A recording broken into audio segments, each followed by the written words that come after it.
तीन भुवन में सार बीत राग विज्ञानता।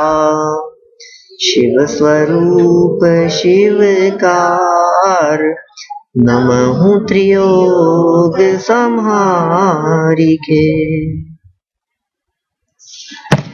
तीनों लोकों में सारभूत वीतराग और विज्ञानता को दौलत राम जी ने मंगलाचरण के माध्यम से नमस्कार किया और उसके पश्चात वर्णन करते हुए पांचवी ढाल में वैराग्य में 12 भावनाओं के चिंतन की बात की। पिछले सेशन में हम अनित्यता और आशरणता के संदर्भ में थोड़ी बहुत बात कर चुके हैं।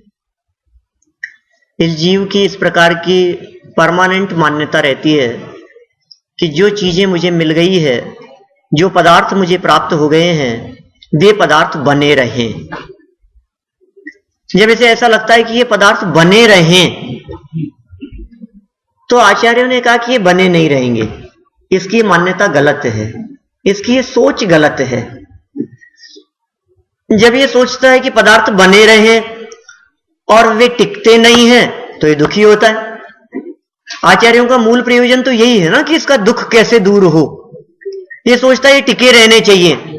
हम जिनको टिकाए रखना चाहते हैं, आचार्य ये बतलाना चाहते हैं कि इनका स्वभाव ही नाशवान है। कोई भी पदार्थ स्थिर नहीं है, कोई भी पदार्थ परमानेंट नहीं रहेगा।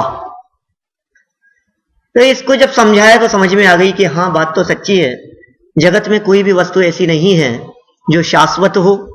जो भी वस्तु दिखाई देती है परिणमनशील दिखाई देती है, बदलती हुई दिखाई देती है, क्षणभंगुर और नाशवान दिखाई देती है।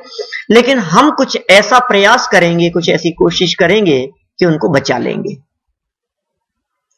तो आचार्यों को तुरंत बाद दूसरी भावना लिखनी पड़ी, जिसमें उन्होंने कहा अशरण। अनित्य तो है ही, साथ साथ में अशरण भी है, माने बचाने से भी नहीं बचते। अपने आप तो बचेंगे ही नहीं, बचाने से भी नहीं बचेंगे। चाहे देवी देवताओं की शरण ले ली जाए, चाहे मंत्र तंत्र की शरण ले ली जाए, कितने भी प्रयास किए जाएं, लेकिन इस जीव का जो स्वरूप है, माने जगत का जो स्वरूप है, वो सब अशरण है। और जयचंद जी छावड़ा साहब ने बहुत मार्मिक बात कह दी थी, शुद्धातम अरु पंच गुरु जग में शरणों दोए। शरण की यदि हम बात करते हैं तो निश्चय से तो अपनी आत्मा ही शरण है, और व्यवहार से अरिहंत, सिद्ध, आचार्य, उपाध्याय और साधु, ये पंच परमेष्टि ही हमारे लिए शरण। निश्चय से आत्मा शरण, व्यवहार से पंच परमेष्टि शरण, और इनके अलावा माता पिता को शरण मानना, पुलिस को शरण मानना, कानून को शरण मानना, ये सब तो व्यवहार से भी नहीं है। ये तो मोह के कारण होने वाली व्यर्थ की कल्पना है। मोह उदय जिए के व्रथा आन कल्पना हुई। जब इसको ये समझाया कि साहब बचाने से भी नहीं बचते हैं, ठीक है ना, मणि मंत्र तंत्र बहु होई मरते न बचावे कोई। जो वस्तु आपने खरीदी है वो नाशवान है, नष्ट हो जाएगी, ठीक कराने से भी ठीक नहीं होगी। तो इसने नया तर्क दिया। दो बातें तर्क से समझ में आ गई इसके, कि वस्तु अनित्य है, ये बात भी समझ में आ गई, वस्तु अशरण है, ये बात भी समझ में आ गई। लेकिन ये कहता है भले ही अनित्य और अशरण होगी, लेकिन जब तक है तब तक तो इनमें से सुख भोग लूं। माना कि नाशवान है, माना कि परमानेंट नहीं रहेगी, माना कि टिकेगी नहीं और टिकाई नहीं रखी जा सकेगी, लेकिन जब तक है तब तक तो इनमें से सुख भोगा जा सकता है। तो आचार्यों को तीसरी भावना लिखनी पड़ी उसका जवाब देते हुए, जिसमें इन्होंने कह दिया कि भैया तू कह रहा है कि जब तक है तब तक सुख भोग लूं, इनमें सुख है कहां? संसार में कहीं सुख नहीं है, ये बतलाने के लिए तीसरी संसार भावना लिखी। माने संसार भावना के माध्यम से ये बात बतला दी गई कि संसार में सुख नहीं है। क्या है संसार भावना? देखिए आप, बहुत सुंदर छंद है। चहु गति दुख जीव भरे हैं, परिवर्तन पंच करे हैं, सब विधि संसार असारा, या में सुख नाही लगारा। क्या कह रहे हैं? चहु गति दुख, चारों गतियों के अंदर दुखी जीव भरे हुए हैं। सर्वत्र दुखी दुखी दुखी जीव दिखाई देते हैं। और क्या कर रहे हैं? पंच परावर्तन कर रहे हैं। चाहूं गति दुख जीव भरे हैं, परिवर्तन पंच करे हैं, सब विधि। जरा कल्पना तो करो दौलत राम जी क्या कह रहे हैं कि किसी प्रकार तो अच्छा होगा संसार, कहीं तो सुख होगा। हिंदुस्तान में सुख नहीं है तो अमेरिका में तो सुख मिला होगा अतुल भाई, इतने सालों से हैं आप। नहीं है, वहां भी नहीं है और यहां भी नहीं है, तो देवगति में तो होगा, वो भी चर्चा अपन दिन में देख चुके हैं। तो भोग भूमि में होगा, तो विदेश क्षेत्र में होगा, कहीं तो होगा सुख। ये कह रहे हैं सब विधि, सब प्रकार से ये संसार कैसा है कि असारा, ये संसार सब प्रकार से असार है। सब विधि संसार असारा, या में सुख नाही लगारा। लगार मात्र भी सुख नहीं है। लगार जानते हैं आप क्या होता है? लगार क्या चीज होती है?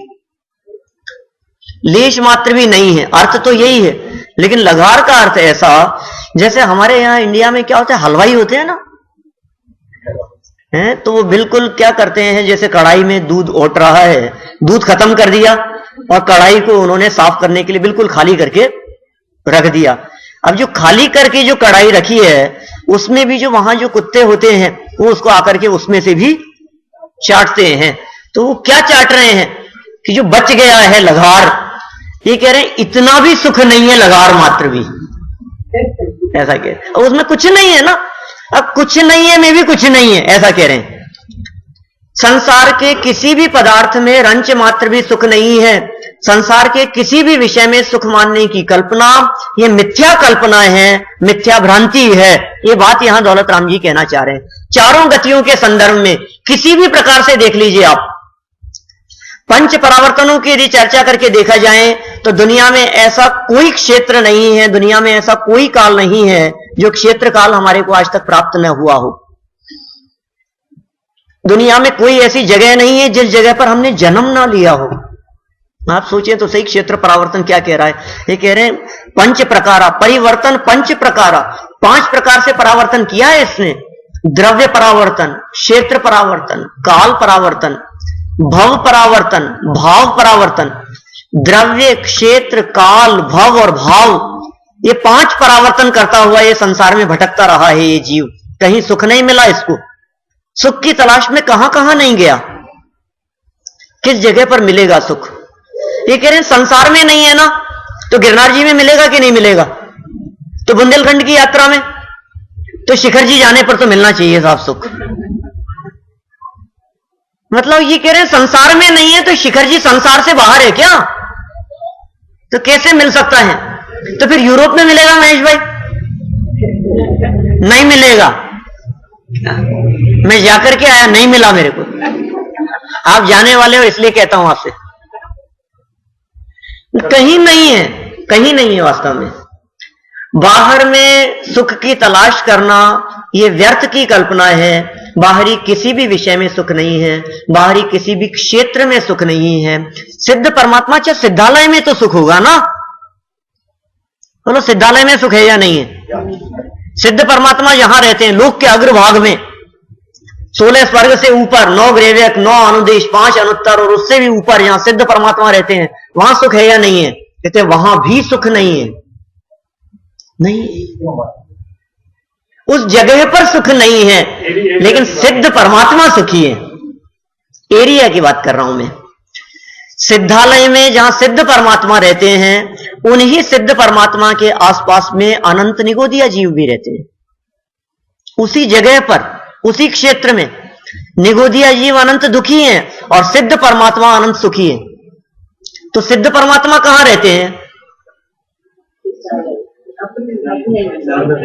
दोपहर का आपने वो वीडियो देखा नहीं? उसमें बोला था, दोपहर में बोला तो था ऐसा मैंने, वाक्य बिल्कुल यही वाक्य था कि सिद्ध परमात्मा सिद्धालय में नहीं रहते, सिद्ध परमात्मा अपने में रहते हैं।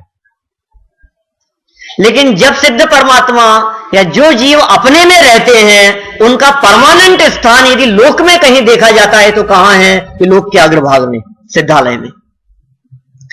जब जीव अपने स्वभाव में रहते हैं तो सिद्धालय में परमानेंट आकर के स्थित हो जाते हैं। तो ऐसे भी कह सकते हैं अरिहंत परमात्मा तो विद्यालय में नहीं है। अरहंत परमात्मा हाँ परम सुखी है। वास्तव में सुख बाहर में नहीं है, सुख तो भीतर में है, सुख तो अपने में है। अपने में आने पर ही सुखी होता है।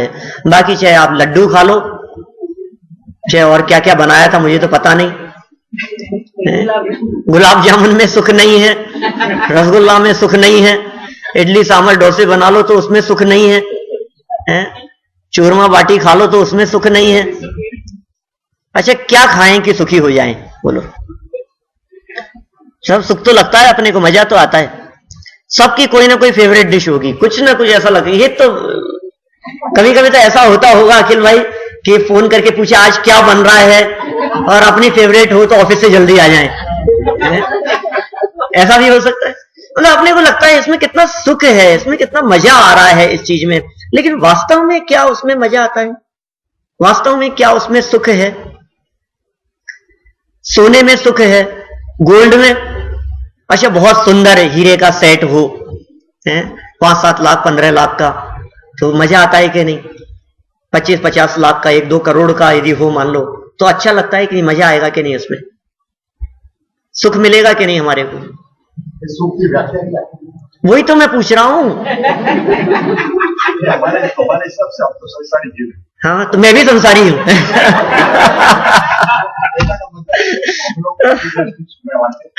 हमारे भगवत साधु संतों उनकी भाषा में सुख क्या होता है? वास्तव में सुख जो है वो कुछ ऐसी चीज है, कल मैंने उसके बारे में थोड़ी बहुत चर्चा की थी, शायद कल के स्वाध्याय में शाम को। माने सुख ऐसी चीज जहां से जीव हटना पसंद नहीं करे, जिसके बाद में इसको ऐसा नहीं लगे कि बस अब नहीं। जैसे मान लीजिए गुलाब जामुन की बात करें, आपको अच्छा लगा, आपको बहुत अच्छा लगा कि अरे बहुत अच्छा है गुलाब जामुन, खा लेते हैं। लेकिन एक बार खाया, फिर 2 बार खाया, फिर 3, बस पर नहीं, अब नहीं बस। तो जहां आपका बस कहने का मन हो रहा है, इसका मतलब वहां सुख नहीं है।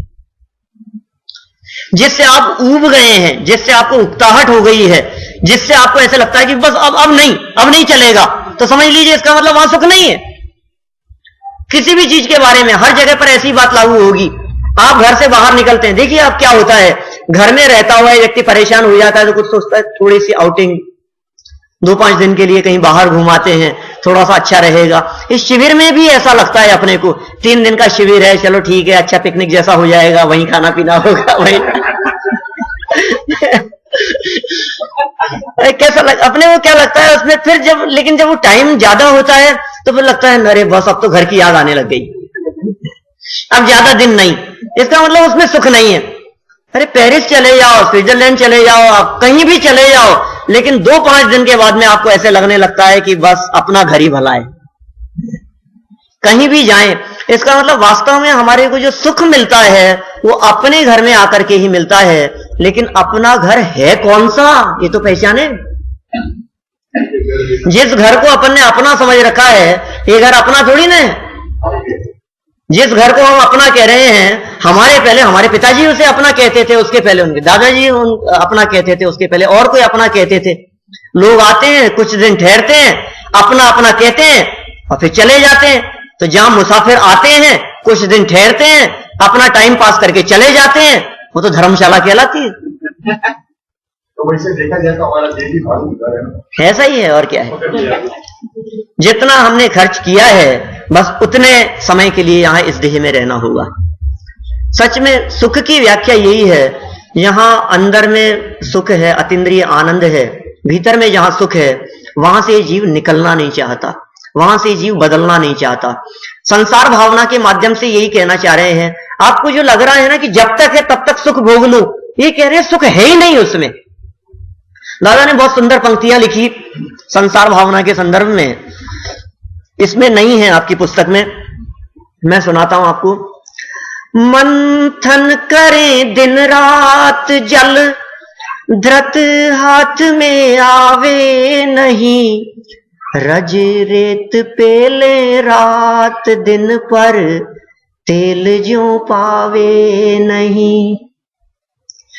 सद्भाग्य बिन ज्यों संपदा, मिलती नहीं व्यापार में, निज आत्मा के भान बिन त्यों सुख नहीं संसार में, सुख नहीं संसार में।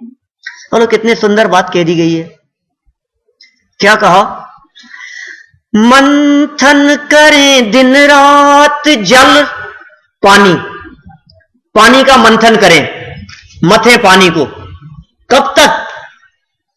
दिन रात। धृत, धृत माने घी, धृत हाथ में आवे नहीं। पानी का कितने समय तक मंथन करते रहे कि उसमें से घी निकलेगा? दिन रात पानी को मथते रहो, घी नहीं निकलेगा। और रज रेत पेले रात दिन पर तेल ज्यों पावे नहीं। रेत को पेलते रहे हम, तेल निकलेगा कि नहीं उसमें से? अरे तेल तो तिलों में से निकलेगा, रेत में से कहां निकलेगा तेल? उसमें तेल है ही नहीं, तो कैसे निकलेगा? दो उदाहरण दे दिए। मंथन करें दिन रात जल, धृत हाथ में आवे नहीं। रज रेत पेले रात दिन पर तेल ज्यों पावे नहीं। सद्भाग्य बिन ज्यों संपदा मिलती नहीं व्यापार में। ये तीसरा उदाहरण दे दिया। सद्भाग्य के बिना व्यापार में संपदा नहीं मिलती। और चौथी जगह पर सिद्धांत बतला दिया, निज आत्मा के भान बिन त्यों सुख नहीं संसार में, सुख नहीं संसार में। निज आत्मा के भान के बिना संसार में आप कहीं भी भटक लो, कहीं भी घूम लो, सुख की तलाश में, लेकिन आपको कहीं सुख नहीं मिलेगा। अच्छा बताइए, मैं आपसे पूछता हूं, किसी व्यक्ति को सोने से लाद दिया जाए, सोने के पल्ले में झुलाया जाए, हीरे माणिक मोती उसके पास में बहुत हो, अनगिनत बहुमूल्य हीरे माणिक मोती हो, वो व्यक्ति कितना सुखी है? बोलो सुखी है या नहीं है? अच्छा आपको मिल जाए तो सुख मिलेगा कि नहीं? मजा आएगा कि नहीं? अरे भाई साहब, नहीं है इन चीजों में सुख। मैं आपसे पूछता हूं, किसी व्यक्ति का जवान बेटा मर गया हो, अब उस व्यक्ति को प्रसन्न करने के लिए कितनी मिठाइयां बनाई जाए कि वो खुश हो जाए? कितना गोल्ड उसके चरणों में लाकर के चढ़ाया जाए कि वो सुखी हो जाए? अरे क्या करना है, बेकार है, आसार है, कुछ नहीं। बोलो अखिल भाई, कैसा लगता है? मेरा बेटा मर गया, ठीक है ना, छोटा सा बालक, छोटे छोटे से अभी मरण हो जाए उसका, हमारा मरण हो जाए तो हमारे पिताजी को कैसा लगता है? अपने भाई का मरण हो जाए, पत्नी का मरण हो जाए, 2 साल पहले शादी हुई थी, पत्नी का मरण हो गया, आप सोच सकते हैं अब उसको कितनी मिठाई बनाएं, क्या खिलाएं कि वो सुखी हो जाए? कि नहीं नहीं, अरे चलो इसको तो इसकी मन पसंद है, तो लड्डू बना करके खिलाते हैं। कौन से लड्डू पसंद है बतलाओ, किस चीज के लड्डू बनाए आपके लिए? सुख नहीं दिखता है, कहां चला गया उसमें से सुख? मैं उसी की बात कर रहा हूं थोड़ी देर पहले, जिसकी कही थी, जिसका नाम सुनते ऑफिस से जल्दी दौड़ते हुए आ जाते थे। आज क्या हो गया है? अब क्या हो गया उसमें से? अब सुख कहां चला गया? इसका मतलब उसमें सुख था ही नहीं। हमने अपनी मान्यता से सुख समझ रखा था, ये हमारा भ्रम था, ये हमारी विपरीत मान्यता थी, ये उल्टी मान्यता थी। उस वस्तु में सुख नहीं था, जिसमें सुख है ही नहीं, कितनी देर प्रयास किया जाए कि उसमें से सुख मिल जाएगा। मुझे याद आता है वो प्रसंग, कुछ पागल लोग थे और एक पागल व्यक्ति दीवार के कान लगा करके कुछ सुनने लगा। कुछ देर तक सुनता रहा और उस पागल को देख करके पागल खाने में जितने लोग थे उनको भी लगा कि दीवार में कुछ सुनाई दे रहा है, वो भी दीवार पर कान लगा करके सुनने लगे। धीरे धीरे वहां के जो डॉक्टर्स थे, वहां का जो स्टाफ था, वो स्टाफ को लगा कि इतने लोग समथिंग, कुछ ना कुछ तो है यहां। तो वहां कुछ डॉक्टर आए, उन्होंने देखा कि हो क्या रहा है, कर क्या रहा है। स्टाफ से पूछा, कुछ सुनाई दे रहा है? उन्होंने कान लगाया वहां, उनको कुछ नहीं सुनाई दिया। स्टाफ से पूछा, क्या हो रहा है यहाँ, कुछ म्यूजिक चल रहा है क्या, कुछ सुनाई दे रहा है क्या? उन्हें नहीं नहीं। फिर लोगों से पूछा तो धीरे धीरे करके मालूम चला कुछ भी नहीं है। पहले व्यक्ति तक पहुंच गए जिसने सबसे पहले कान लगाया था। उसको बुलाया कि क्या बात है, क्या सुन रहे हो वहां, कुछ भी तो नहीं सुनाई दे रहा है। वो नीचे से ऊपर तक देख करके कहता है, अजीब पागल है, मैं 6 घंटे से कान लगा के सुन रहा हूं, मुझे नहीं सुनाई दिया, तुम 6 सेकंड में सुनना चाहते हो। मैं आपसे पूछता हूं, जो काम 6 घंटे में नहीं हुआ वो 6 सेकंड में हो सकता है क्या? और जब 6 घंटे में भी सुनाई नहीं दिया तो कितनी देर कान लगाएं कि दीवार में से कुछ सुनाई देगा? नहीं सुनाई देगा। ये आचार्य देव कहना चाह रहे हैं कि दौलत राम जी संसार भावना के माध्यम से कहना चाह रहे हैं कि इस संसार में अनंत काल हो गया घूमते हुए, चारों गतियों में परिभ्रमण करते हुए, कभी मनुष्य गति में, कभी तिर्यंच गति में, कभी नरक में चला गया, देव गति में चला गया, वैमानिक देव हो गया, भवनत्रिकों में चला गया, भोग भूमि में चला गया, कल्पवासी हो गया, ग्रहलोकों में चला गया, 9वें ग्रह तक चला गया, लेकिन फिर भी उनमें सुख ना ही लगा रहा, लेश मात्र भी सुख नहीं मिला। तो क्यों नहीं मिला? क्योंकि सुख बाहर में नहीं था, सुख जहां अंदर में था वहां तुमने तलाशने का प्रयास नहीं किया। सुख तेरे भीतर भरा, उसका कर श्रद्धान। इसलिए इसको जो लगता है कि जो संयोग मुझे मिल गए हैं, जिनको आपने अनित्य कह दिया है, जिनको आपने अशरण बतला दिया है, मैं इनको बचा लूंगा, टिका लूंगा, कि नहीं बचेंगे, नहीं टिकेंगे, लेकिन जब तक है तब तक इनमें सुख भोग लेने दो मुझे। तो आचार्य देव ने कह दिया कि इनमें सुख भी नहीं है, और ये बात और साथ में कह दी कि यदि तू इनमें सुख मानने का प्रयास करेगा तो सुख तो मिलेगा नहीं, और कर्म और बंधेंगे जिनका फल भी तुझे भोगना पड़ेगा। समझ में आई बात? ये तीसरी भावना की बात हुई है, जिसका नाम है संसार भावना। क्या बातें हो गई देखिए आप। चाहूं गति दुख जीव भरे हैं, परिवर्तन पंच करे हैं, सब विधि संसार असारा, या में सुख नाही लगारा। सब प्रकार से संसार असार है, इसमें सुख नहीं है। जरा देखें अपन पीछे क्या कहते हैं भूधरदास जी इसके संदर्भ में। याद होगी भूधरदास जी की पंक्तियां तो बहुत सारे लोगों को। भूधरदास जी की बारे भावनाएं इतनी प्रसिद्ध है बहुत लंबे समय से।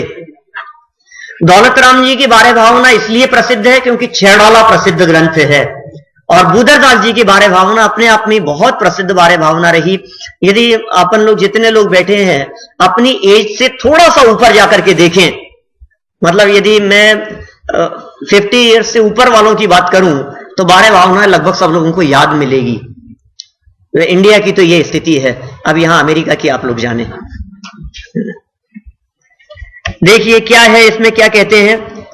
दाम बिना निर्धन दुखी, तृष्णावश धनवान, कहीं न सुख संसार में, सब जग देखियो चान, जगत में सब जग देखियो चान।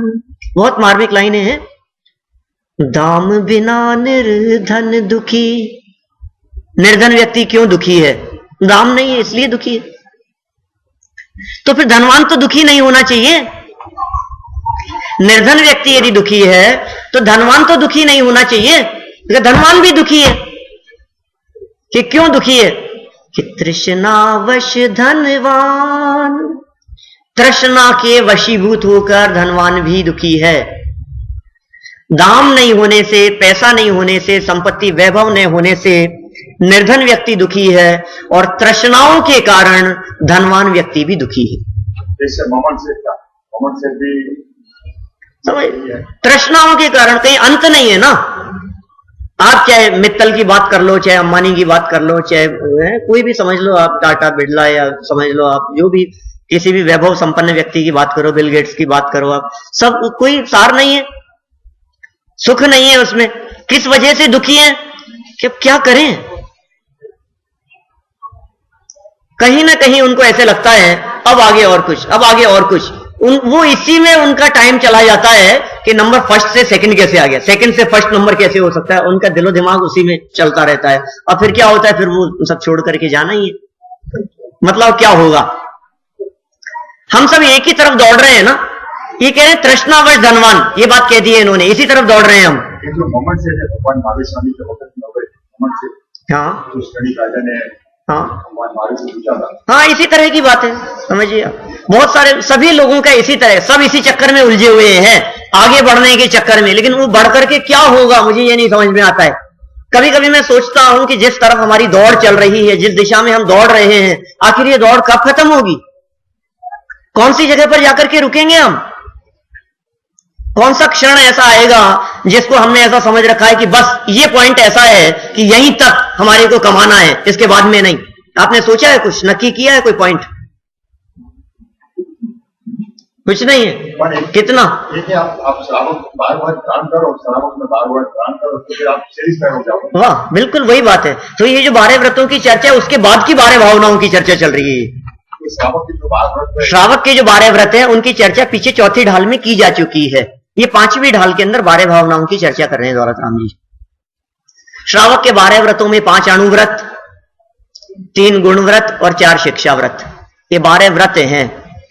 जिसने परिग्रह परिमाण ले लिया है, जिसने अहिंसा, सत्याचार्य, ब्रह्मचर्य परिमाण ले लिया है, उनकी मर्यादा ले ली है, 5 पापों से जो आंशिक रूप से निवृत्त हो गया है, ऐसे व्रती का तो जीवन ही कुछ अलग है। लेकिन हम तो अव्रतियों के सामने बैठे हैं ना, हम तो अपनी बात करें ना। व्रती और संयमियों का जीवन तो वास्तव में बहुत अद्भुत है, अलौकिक है। वे तो हमारे आदर्श हैं। जितने भी साधु संत हैं, तपस्वी हैं, वे सब तो हमारे आदर्श हैं। लेकिन हम कहां जा रहे हैं? हमारी दिशा कौन सी है? कुछ अंत नहीं दिखता है, लेकिन फिर भी उसी दिशा में दौड़ रहे हैं। मैं सोचता हूं कई बार ऐसा लगता है कि क्या होगा, ले जाने की तो व्यवस्था नहीं है, जैसा दिन में कहा था मैंने। छोड़ करके जाएंगे ना सब, कोई ज्यादा छोड़ करके जाएंगे, कोई कम छोड़ करके जाएंगे, इतना है।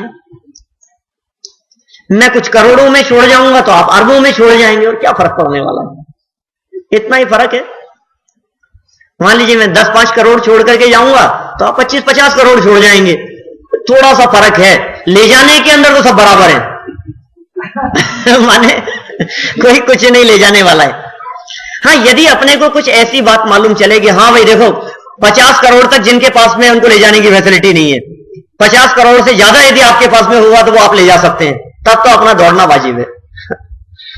लेकिन यहां तो कुछ भी ले जाने की व्यवस्था नहीं है। ज्यादा छोड़ने और ज्यादा, हाँ, जितना ज्यादा छूटेगा उतना ज्यादा दुख होगा। जैसी परिभाषा बतलाई थी ना मौत की, उसमें भूगोल वाली क्लास में, मैंने एक बार यदि सारी चीजें एक साथ छूट जाएगी, उसका नाम मौत है।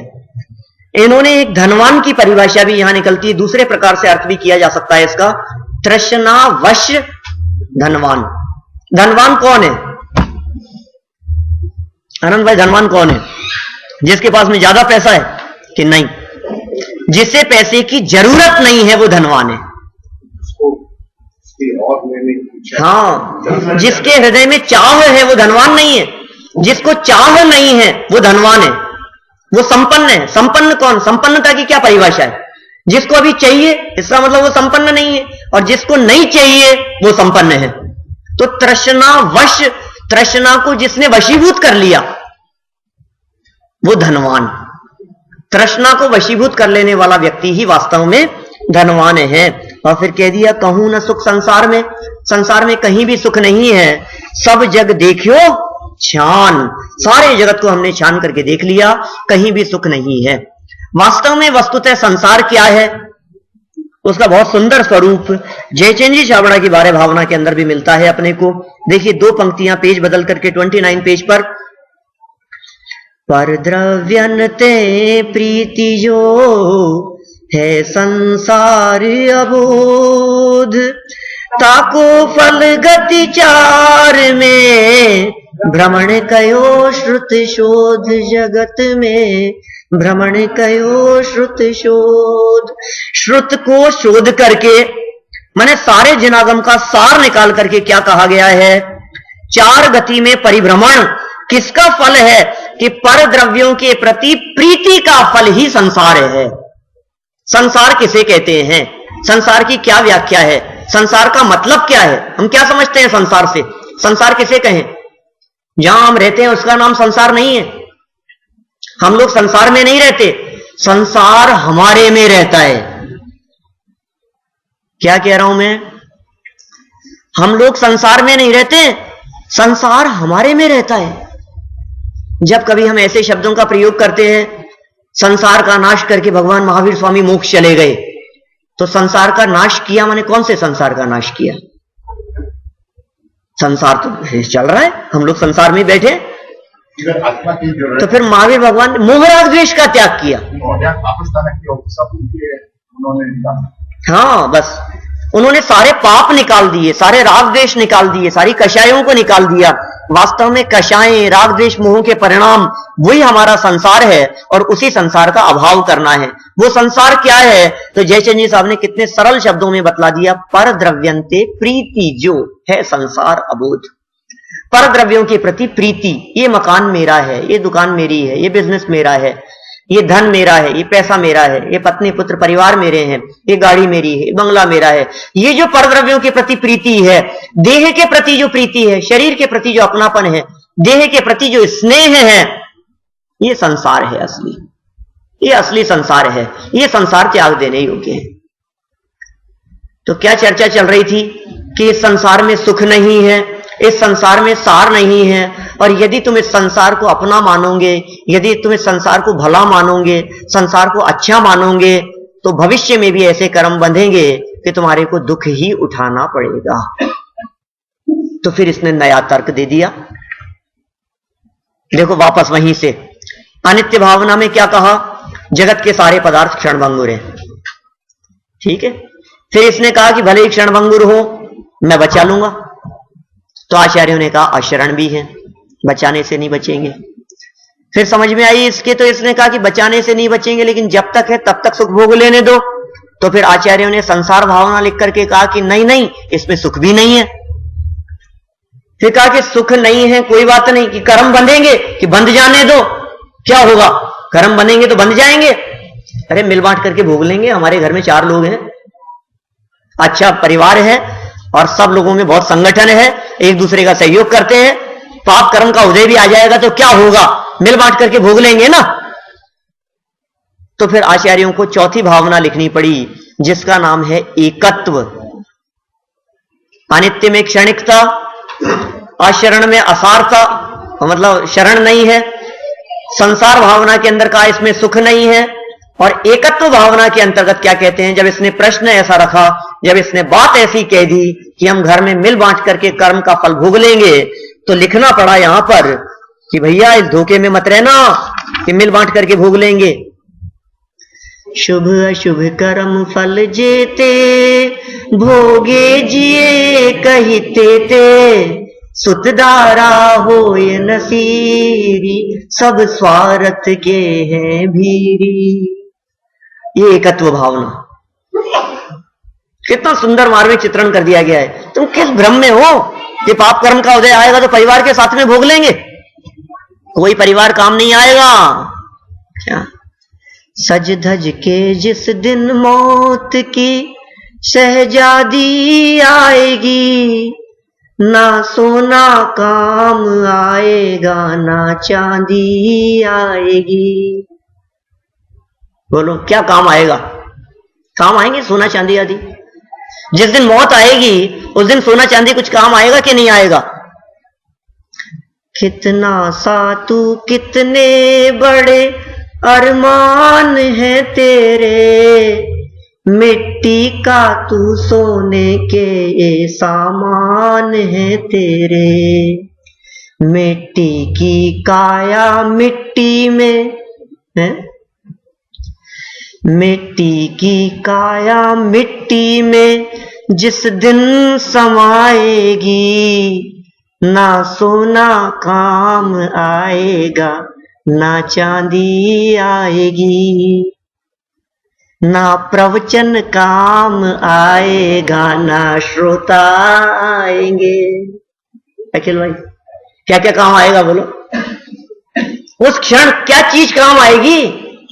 असली कमाई काम आएगी, जो कमाई हमने की है। सोने के सामान हैं, गोल्ड है, रत्न जड़े हुए हैं उनमें। सद्दाम हुसैन था ना, तो मारा गया वो, सद्दाम को फांसी हुई थी इराक का। तो जब उसके सारे मकान और सब देखे गए तो उसमें देखा सोने जड़े हुए थे, गोल्ड जड़े हुए हैं। वॉश बेसिन देखो तो सोने के, उसमें नल लगे हुए हैं तो हीरे जड़े हुए हैं उनमें। गजब है, क्या गजब लगता है ना अपने को। जब वॉश बेसिन में मुंह धोता होगा तो पानी से धोता होगा कि गोल्ड से धोता होगा? है? सोने की थाली में खाना खाएं हम तो कितना गोल्ड जाता होगा ये पेट में। सोना खाते हैं, खाएगा तो रोटी, मुंह धोएगा तो पानी से ही धोएगा ना। क्या योगदान है बतलाइए मेरे को। वॉश बेसिन में जाकर के यदि हमने वहां हाथ धोया है या मुंह धोया है, तो मुंह धोने में और हाथ धोने में उसका गोल्ड का या जो डायमंड्स उसमें लगे हुए हैं, उनका क्या योगदान है, क्या रोल है उसका? कुछ नहीं, सब यहीं पड़ा रह जाएगा और अपना अपना करता हुआ व्यक्ति चला जाता है। उसके लिए जो कर्म बांधा था उस कर्म को अकेले ही भोगता है। यहां इन्होंने कह दिया शुभ अशुभ कर्म फल जेते। जितने भी शुभ और अशुभ कर्म दिखाई देते हैं, क्या होगा उन शुभ अशुभ कर्मों का? भोगे जिए कही तेते। क्या कह रहे हैं? अकेले अकेले कोई भोगना पड़ेगा। आपको लगता है परिवार साथ देगा, नहीं दे सकता है साथ। अरे मेरे सर में दर्द होगा तो मुझे अकेले कोई भोगना पड़ेगा, परिवार का कोई भी साथ नहीं दे सकता है। आप कैसे साथ की कल्पना करते हैं? लोगों को शिकायत रहती है कि ये हमारा साथ नहीं देते, घरों में झगड़ा होता है कि ये हमारा साथ नहीं देते, ये हमारे साथ नहीं है। ये समझ लो आप, ये पढ़ने में हमारा साथ नहीं देते, ये कमाने में हमारा साथ नहीं देते, ये घूमने में हमारा साथ नहीं देते, ये मंदिर में हमारा साथ नहीं देते, ये खाने पीने में हमारा साथ नहीं देते। सब जगह शिकायत रहती है लोगों को, तुम्हारे को किस तरह का साथ चाहिए। यहां ये कह रहे हैं साथ दे ही नहीं सकता है। तुम कौन से साथ की बात कर रहे हो? दो व्यक्तियों का कर्म का उदय न्यारा न्यारा है, एक दूसरे के कर्म के उदय को भोग नहीं सकते हैं। प्रत्येक व्यक्ति के परिणाम अलग हैं, प्रत्येक व्यक्ति के द्वारा बांधा गया अपना अपना कर्म अलग अलग है, और उस कर्म का उदय भी प्रत्येक व्यक्ति का अलग अलग है, जिसको उसे अकेले ही भोगना पड़ेगा। कोई साथ नहीं दे सकता है, कोई सहयोग नहीं कर सकता है। अरे यहां सहयोग की कहीं कोई गुंजाइश ही नहीं है, यहां सहयोग होता ही नहीं है। अनुकूलताओं को भी अकेले ही भोगता है और प्रतिकूलताओं को भी अकेले ही भोगता है। बातें तो इस प्रकार की करता है। जब संसार भावना में ऐसा कहा था कि भैया ये जो है इसमें सुख नहीं है, तेरे को फल भोगना पड़ेगा, तो ये कहता है नहीं नहीं, हम तो सब मिल बांट के एक गाड़ी लाते हैं और हम 4 लोग हैं और ऐसा कोई झगड़ा नहीं है। जब जिसको जरूरत होती है तब वो ले जाता है। तो आपस में एक मकान बनाए, सब सुख शांति से रहते हैं। घर में लड्डू आते हैं तो अकेले लड्डू एक ही जो लाता है वही थोड़ी ना खाता है, सब मिल बांट के खाते। तो ऐसे ही कर्म का उदय आएगा तो मिल बांट करके भोग लेंगे हम।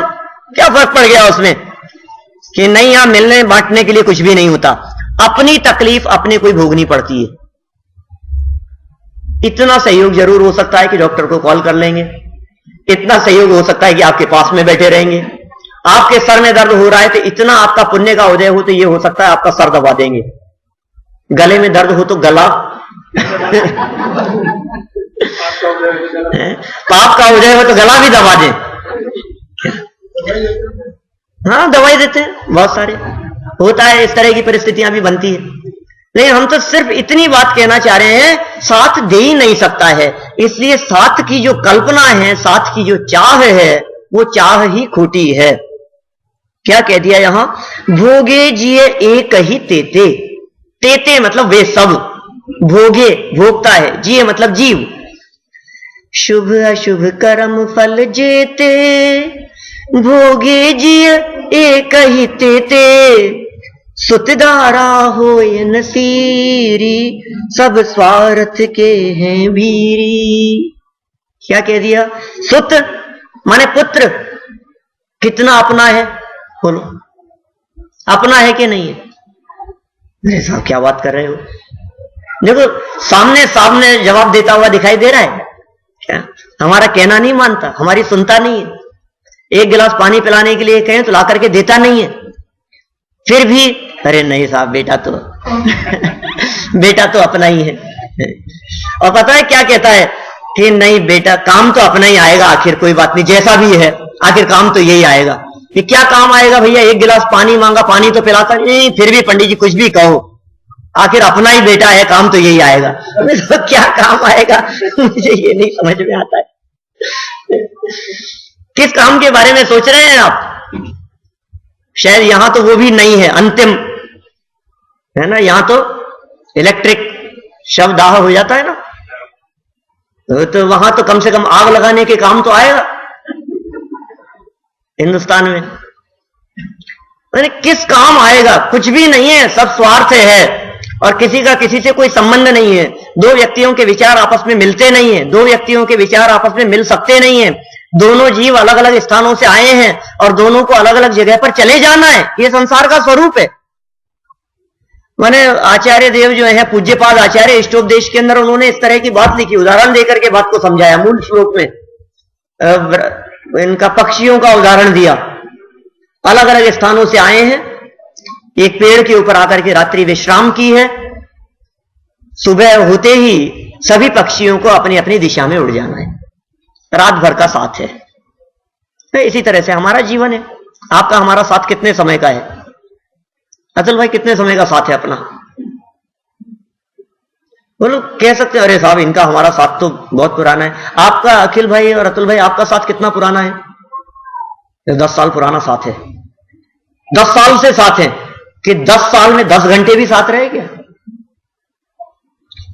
मतलब जिसको हम साथ कहते हैं ना, वास्तव में वो साथ कुछ नहीं है। आप प्रैक्टिकल देखिए, आप तो कितना साथ रहता है। हस्बैंड वाइफ का कितने समय का साथ है कि नहीं साहब 50वीं एनिवर्सरी मना रहे हैं, 50 साल से इनका हमारा साथ है। क्या अच्छा 50 साल से इनका आपका साथ है, 50 वर्षों से साथ है इनका।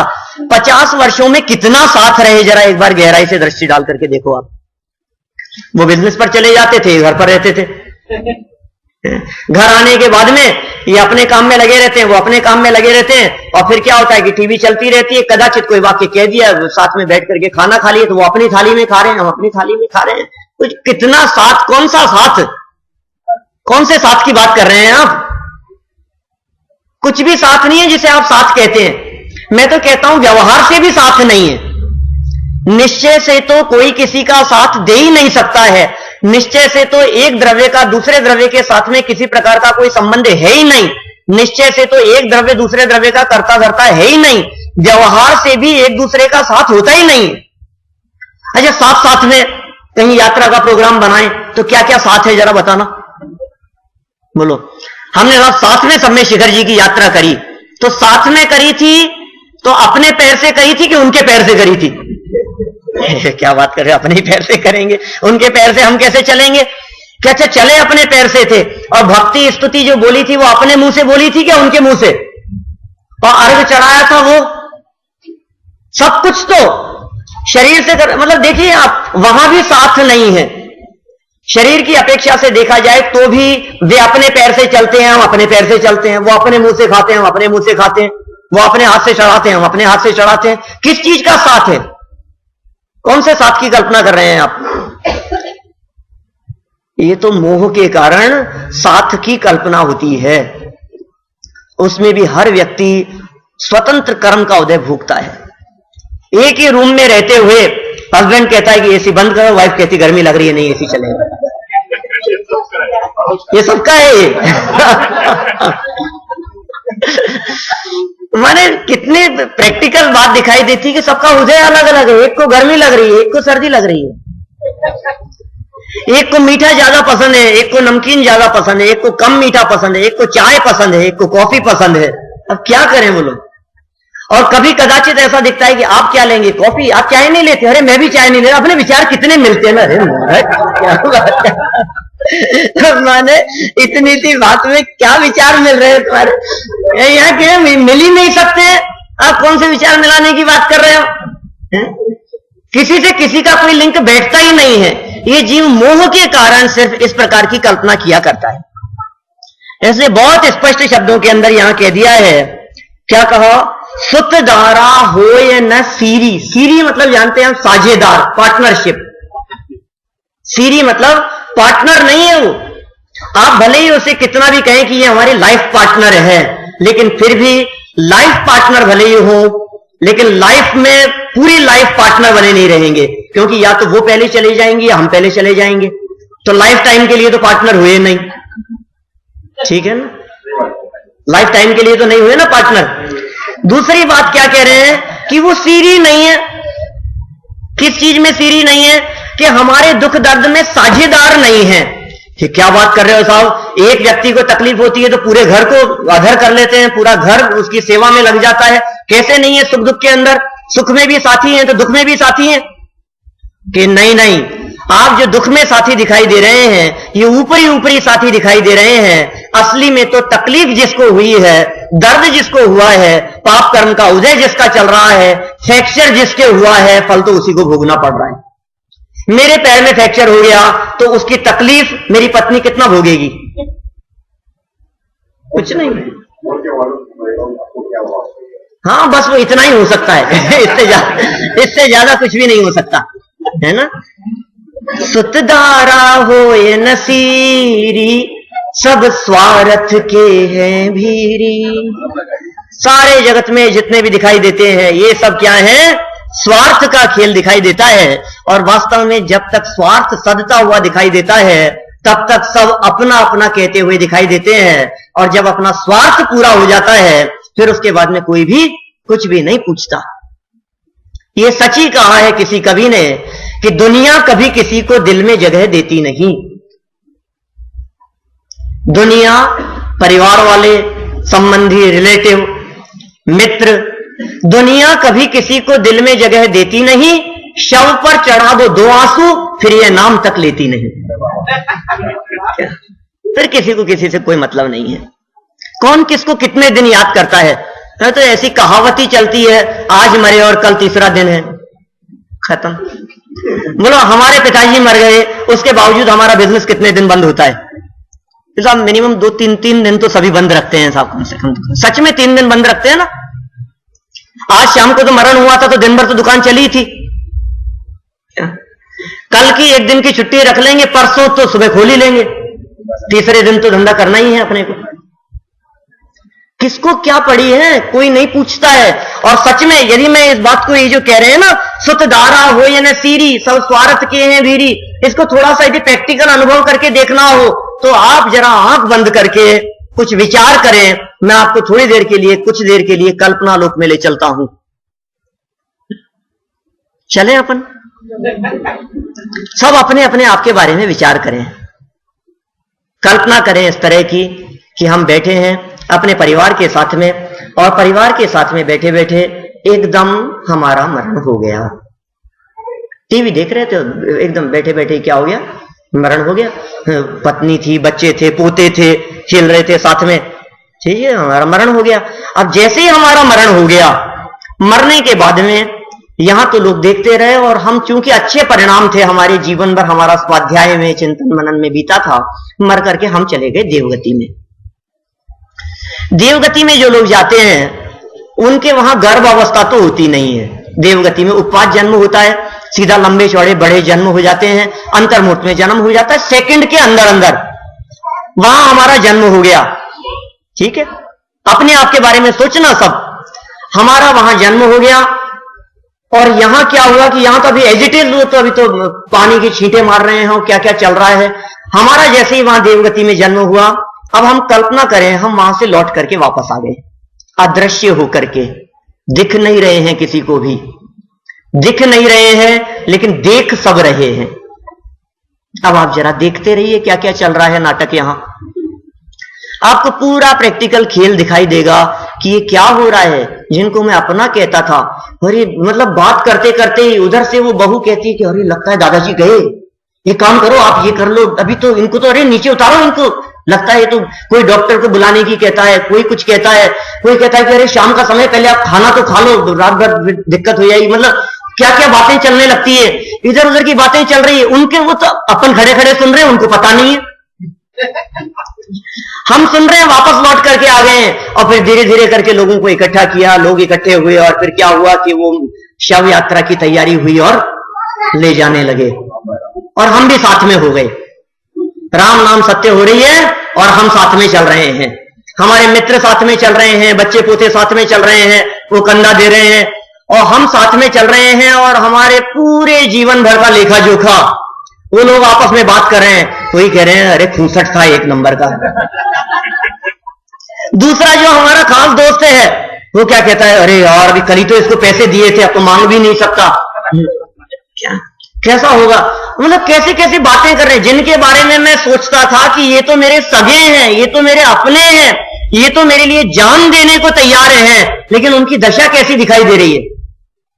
चलो शव यात्रा हो गई, वहां जाकर के सारी चर्चाएं सुनते रहे, हम लौट करके आए, अब शाम को सीरियल आना है, कोई स्पेशल एपिसोड आना है।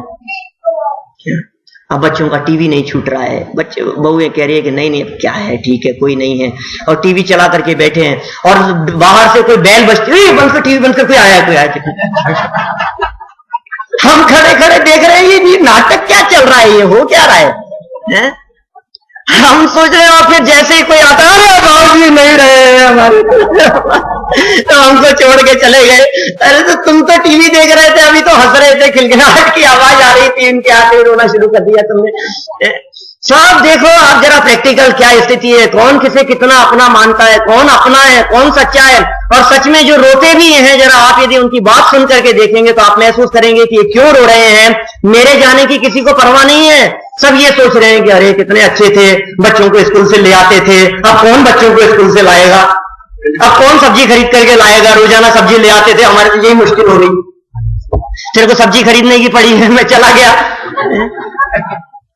आप सोचिए किन बातों को याद कर करके रोते रहते हैं। मैंने रोना नहीं आता है तो इन बातों को याद कर करके जबरदस्ती रोते हैं, आंसू नहीं आते हैं तो चेहरा ढक लेते हैं। ये दुनिया की सच्चाई है भाई, ये दुनिया का स्वार्थ है, सारे जगत का ऐसा ही स्वरूप है। किसी को किसी से कुछ लेना देना नहीं है, हर व्यक्ति अपने आप के बारे में ही सोचता है, अपने से ज्यादा इसको और किसी से लगाव नहीं है। लेकिन जो अपने से लगाव है वो अपने स्वरूप को समझे बिना है, इसलिए दुख का कारण बनता है। और अपने स्वरूप को समझ करके वास्तविक अपने स्वरूप से लगाव होवे तो वो इसके सुख के कारण बन जाता है। बस अपने में अपनापन वो सिद्धत्व का कारण बन जाता है, मुक्ति का कारण बन जाता है। और देह में अपनापन ये इसके दुख का कारण बना रहता है। इसके दुख के कारण की यहां चर्चा कर दी गई है। सुतदारा होए न सीरी, सब स्वार्थ के हैं भीरी, सभी स्वार्थी हैं। देखें जरा इसके संदर्भ में दूसरे लोग क्या कहते हैं। पंडित बुधरदास जी की बारे भावना देखिए पेज नंबर 30 पर। आप अकेलो अवतरे मरे अकेलो होए, यूं कब हूं इस जीव को साथी सगान होए, जगत में साथी सगान कोई। क्या कह रहे हैं, आप अकेलो अवतरे, अकेले ही जन्म हुआ था, आप अकेलो अवतरे, मरे अकेलो होए और मर करके अकेले ही चले जाना है। पिछले भाव में न मालूम कहां थे, वहां से आए थे, अगला भाव न मालूम कहां का होगा, कहां जाएंगे। तो आप अकेलो अवतरे, जन्म अकेले हुआ है, मरे अकेलो होए और मर करके भी अकेला ही चला जाएगा। यूं कबहू इस जीव को, इस प्रकार इस जीव का कभी भी साथी सगा न कोई। साथी तो जगत में बहुत दिख जाएंगे, लेकिन सगा साथी इसका दुनिया में कोई भी नहीं है, क्योंकि सभी साथ छोड़ देने वाले हैं। देखिए जयचंद जी की पंक्तियां और पढ़ लेते हैं अपन, घड़ी की सुई तीव्रता की ओर है। परमारथ ते आत्मा एक रूप ही जोए, मोह निमित्त विकल्प घने, तिनना से शिव होए। क्या कह रहे हैं, वास्तव में एकत्व भावना क्या है, अपने में अपनापना, ये एकत्वपना है। पर से अपनापन टूट जाना, ये एकत्वपना है। स्त्री पुत्रादिक से अपनापन तोड़कर अपने में अपनापन आ जाने को एकत्व भावना कहते हैं।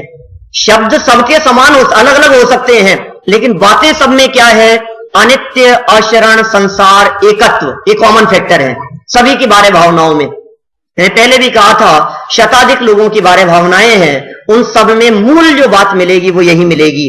परमार्थ से आत्मा तो एक रूपी है, निश्चय से तो आत्मा एक रूपी है, निश्चय से तो आत्मा का एक ही स्वरूप है।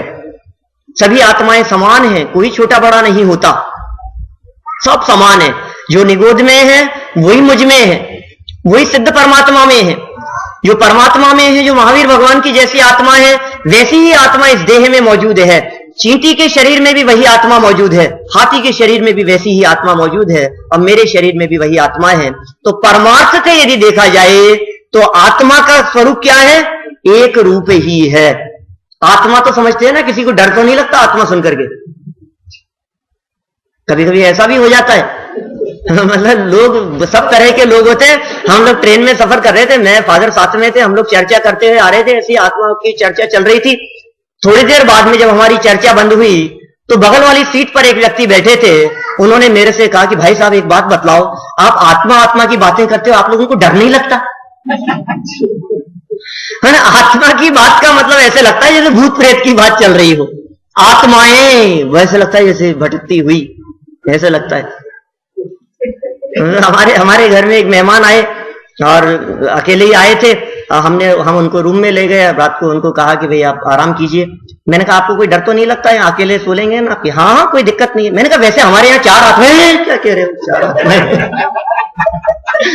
मैंने कहा 4 आत्माएं हैं, मैं, वाइफ, मदर, फादर। अच्छा अच्छा अच्छा,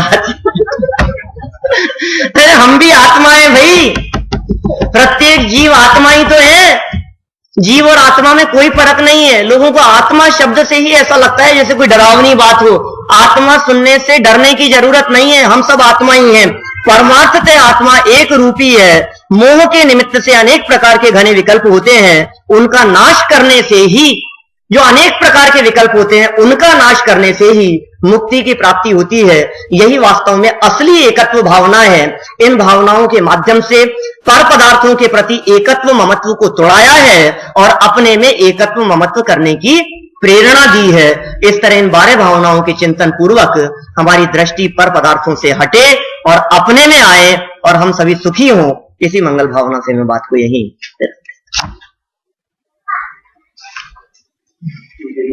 जनवाणी।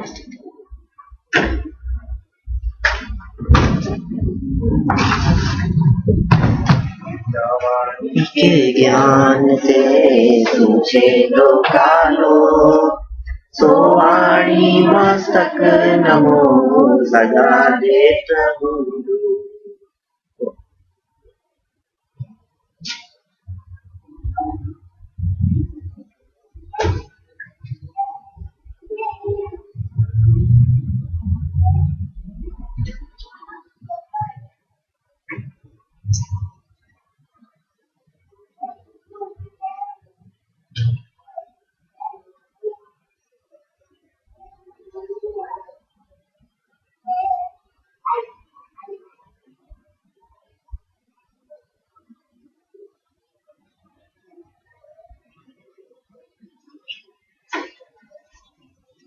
बोलो जी हमारे